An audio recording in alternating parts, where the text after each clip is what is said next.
I'm creating this video today because I'd like to address my concerns about the possibility that we are on the brink of ushering in the global agenda set out in the UN's Agenda 2030.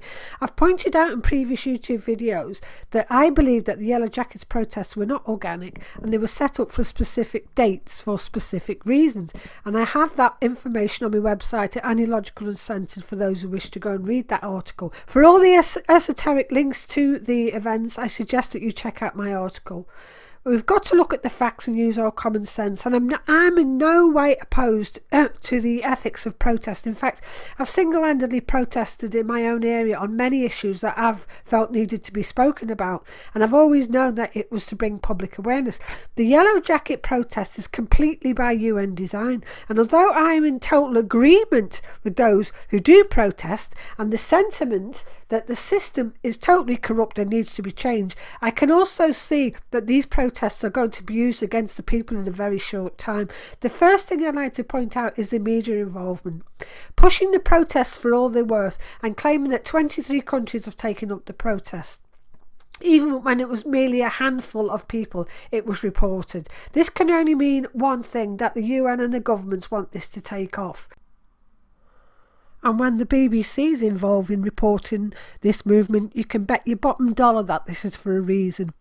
The same BBC who ignored other high-profile protests, such as the massive poll tax protests, until they were forced into a corner and attacked, then they reported it, or the 100,000 strong anti-Monsanto protests given no coverage at all, and same as the massive anti-war protests before they invaded Iraq.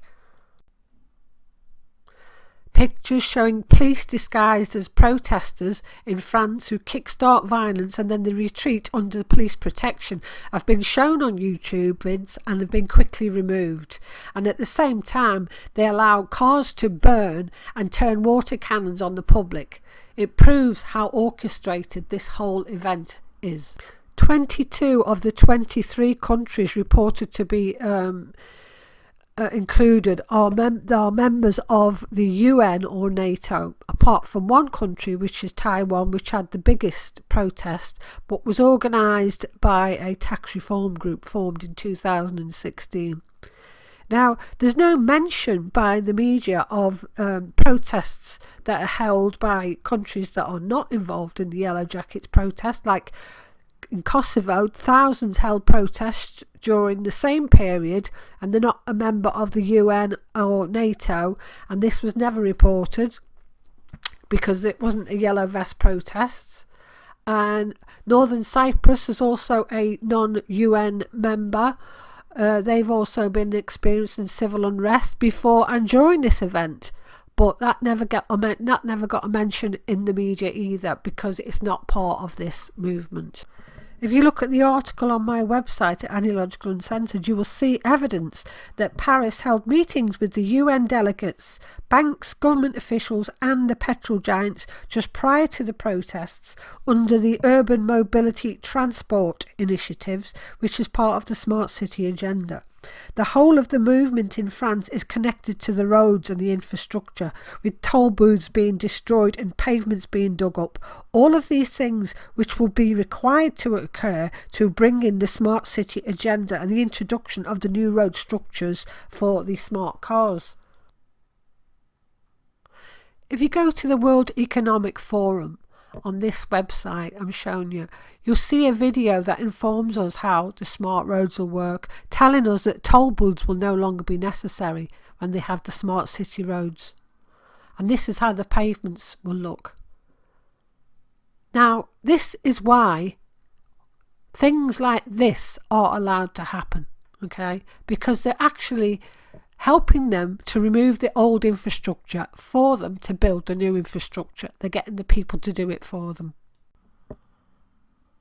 There'll be no need for speed cameras and toll stations. That's why they've allowed for 2/3 of the country's cameras to be destroyed. You're doing the job for them, folks. When have you ever seen protesters going along and pounding away at the pavements with a hammer? Of course, it's nothing at all to do with the fact that they're going to have to take all the pavements up to build the new smart city agenda. No, nothing at all to do with that, folks. Just a coincidence. Once the protesters, egged on by the paid agents, help to smash up the infrastructure, they can bring in PESCO, which is the UN troops, which has been initiated by Macron. They can bring in the globalist agenda. They can start building their new smart cities and roads.